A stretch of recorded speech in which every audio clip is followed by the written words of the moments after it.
एक गांव में बिरजू नाम का एक किसान रहता था। वह बहुत ही मेहनती किसान था। उसके 3 बेटे थे, लेकिन वह अपने तीनों बेटों के बिना ही खेत में बहुत मेहनत से काम किया करता था और अपने बेटों को पढ़ाने के लिए स्कूल भेजता था। वह दिन भर काम करता। वह बहुत ही मेहनती किसान था, जिसकी वजह से उसकी फसल बहुत ही अच्छी होती थी। किसान के तीनों लड़के संतोष, राजू और महेश स्कूल जाया करते थे। उनमें संतोष सबसे बड़ा लड़का था। उसका दोनों छोटे भाई साथ में स्कूल जाने लगते हैं, जिसमें छोटा भाई कहता है, भैया बड़े भैया ने पढ़ना क्यों छोड़ दिया? क्या उन्हें पढ़ना अच्छा नहीं लगता? ऐसे ही बात करते करते वो दोनों भाई स्कूल पहुंच जाते हैं और पढ़ाई करते हैं। एक दिन गांव का एक व्यक्ति बिरजू के पास उसके घर जाता है और उसके खेतों के बारे में बात करता है। वह उनके घर की तरफ जा ही रहा होता है। दूसरी तरफ से बिरजू आ रहा होता है। बिरजू को देखकर गांव वाला उसे आवाज़ लगाता है, अरे बिरजू, जरा इधर आना।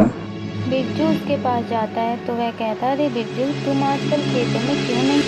क्या बताऊं भैया, मेरी तबीयत ठीक नहीं रहती। मेरा बेटा काम करता है खेतों पर। ऐसे ही कुछ देर बातें कर कर वो दोनों अपने घर की ओर निकल जाते हैं। गाँव वाला अपने घर की तरफ चला जाता है तो वहीं दूसरी ओर बिरजू भी अपने घर की तरफ जाने लगता है। ऐसे ही वह घर जा रहा। कुछ दिनों बाद, पर बेटा, तुम पढ़ना क्यों नहीं चाहते? अरे पढ़ लिख कर ही तो तुम बड़े आदमी बनोगे, वरना मेरी तरह किसान ही रह जाओगे। बिरजू की बातें सुनकर उसके बड़ा बेटा वहां से चला जाता है। तभी बिरजू का छोटा बेटा अपने पिताजी से कहता है, पिताजी, आप चिंता मत कीजिए। अगर बड़े भैया पढ़ना ही नहीं चाहते तो आप उन्हें मत पढ़ाइए। वो जो करना चाहते हैं आप उन्हें वो करने दीजिए। पिताजी, आप चिंता मत कीजिए। हम दोनों भाई मिलकर खूब मेहनत करेंगे और आप दोनों का नाम रोशन करेंगे। बड़े भैया जो भी करना चाहते हैं आप उन्हें करने दीजिए, उन्हें डांटिए मत। हाँ पिताजी, छोटा बिल्कुल सही कह रहा है। आपको बड़े भैया कितनी चिंता नहीं करनी चाहिए। उनका जीवन है, वह जो करना चाहिए उन्हें करने दीजिए। आपके लिए हम तो अपने दोनों बेटों की बातें सुनकर बिरजू वहाँ से चला जाता है। एक बार बिरजू के दोनों बेटे दौड़कर बिरजू के पास जाते। पिताजी, हम दोनों भाई पास हो गए और हम आगे की पढ़ाई के लिए शहर जाना चाहते हैं। बिरजू उनकी बात सुनकर बहुत खुश होता है और वो उन दोनों से कहता है कि ठीक है, तुम दोनों बच्चे आराम से शहर जाकर पढ़ना और समय समय पर मुझे याद करते रहना और अपना ख्याल रखना। खूब मन लगा पढ़ाई करना, ठीक है? अगर आपको ये वीडियो पसंद आए तो प्लीज़ हमारे चैनल को सब्सक्राइब करें और वीडियो को लाइक करें। Thank you. पिताजी चलिए, अब आप आराम कर लीजिए। मैं भी खेतों की ओर जाता हूँ। वैसे भी आपकी तबीयत कितनी ख़राब रहने लगी है। आप अपना ध्यान रखिए। ठीक है पिताजी, मैं जा रहा हूँ। वहीं दूसरी ओर बिरजू के दोनों छोटे बेटे शहर पढ़ाई के लिए जाते हैं और आगे की पढ़ाई पूरी करने के बाद उन दोनों की शहर में ही नौकरी लग जाती है। कुछ समय बाद उन दोनों की दोस्ती वहीं शहर में रहने वाली 2 लड़कियों के साथ हो जाती है, जो प्रिया और कशिश। उनसे बहुत ही अच्छी दोस्ती उन दोनों की बन जाती है। वे सारा समय एक साथ ही गुजारते और घूमने फिरने में ही रहते। ऐसे ही दिन गुजरते रहे और वह शहर में पूरी तरह रम। एक दिन राजू प्रिया से एक रेस्टोरेंट में मिलता है और वह उसे कहता है कि प्रिया, मैं तुम्हें कुछ कहना चाहता हूँ। जब से मैं तुमसे मिला हूँ मैं तुम्हारे बारे में ही सोचता हूँ और मुझे तुम बहुत ही अच्छी लगती हो। मैं तुमसे हमेशा बातें करना चाहता हूँ।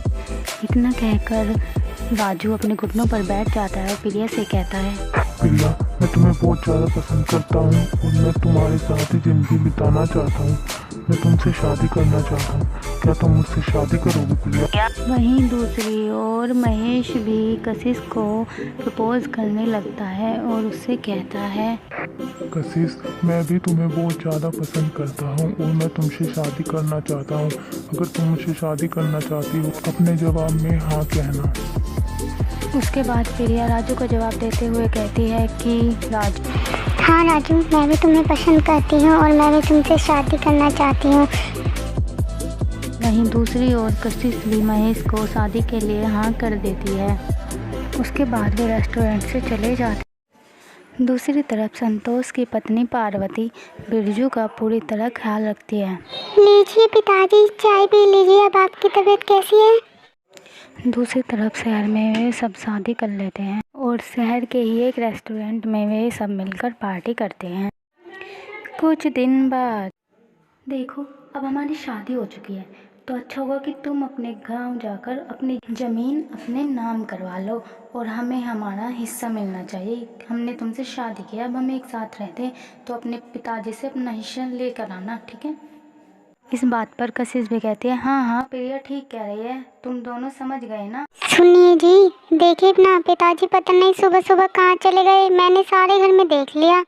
ओहो पार्वती, क्या तुम्हें नहीं पता पिताजी की तबीयत वैसे भी खराब रहती है? तुमने उन्हें जाने ही क्यों दिया? तुम्हारा ध्यान कहाँ रहता है?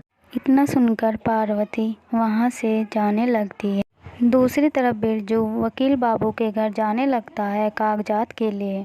वकील बाबू, अरे वकील बाबू, बहन जी वकील बाबू घर पर है, मुझे उनसे बहुत ज़रूरी काम है। अरे नहीं नहीं भाई साहब, वे तो बाहर दफ्तर में गए हैं। अरे बहन जी, मैं कोई ज़रूरी कागजात लेने आया हूँ, मेरे ज़रूरी कागज रह गए हैं, कागज मेरे। बिरजू की बातें सुनकर सुशीला घर के अंदर जाती है और कागजात लेकर आती है। लीजिए भाई साहब आपके कागज। कागजात लेकर बिरजू अपने घर की ओर जाने लगता है।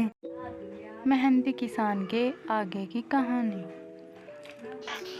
पार्वती रोज ही की तरह सभी कामों को कर और अपने दिन भर के कामों से निखराम होकर बिरजू के पास जाती है और कहती है, पिताजी उठ जाइए। और वह देखते हैं कि बिरजू कुछ भी नहीं बोलता। ये कुछ लोग बिरजू की शोक सभा में आते हैं और उनका धैर्य बढ़ाते हैं।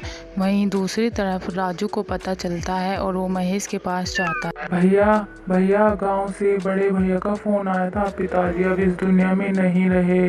पिताजी हम सबको छोड़कर चले गए, चलिए भैया गांव चलते हैं। इस बात से वे थोड़ा दुखी होते हैं। भैया मैंने सुना है पिताजी अपनी जमीन हमारे नाम कर गए हैं, चलिए बड़े भैया से अपने हिस्सा लेते हैं। ये सुनकर महेश भी थोड़ा सोचता रहा।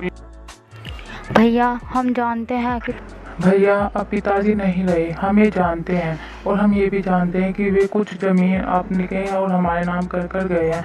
हमें वो कागज ला दीजिए, हमें हमारा हिस्सा दीजिए और हम चले जाएंगे, फिर कभी वापस नहीं आएंगे। अपने भाइयों की ऐसी बातें सुनकर बिरजू थोड़ा उदास हो जाता है और उसे बहुत ही दुख पहुंचता है। अपने भाइयों की ऐसी बातें सुनकर संतोष अपने कमरे में आता है और उन डॉक्यूमेंट को, उन कागज़ों को लेकर उससे बातें करते हुए अपने भाइयों के पास जाता है और उनसे कहता है, भाइयों पिताजी ये हमारे नाम कर गए थे, देख लो इसमें क्या लिखा है। तभी वहाँ वकील बाबू आते हैं और कहते हैं, अरे नहीं संतोष, ये जमीन केवल तुम्हारे नाम है। तुम्हारे पिताजी ने मुझसे कहा था कि सारी जमीन मेरे बड़े बेटे संतोष के नाम करना। मेरे छोटे बेटे मेरे किसी काम के नहीं है, उन्होंने कभी मेरी कोई मदद नहीं की, ना ही मेरा हालचाल पूछने आए। नहीं वकील चाचा, ऐसे कैसे पिताजी सारी जमीन भाई के नाम कर सकते हैं, हमारा भी हक बनता है।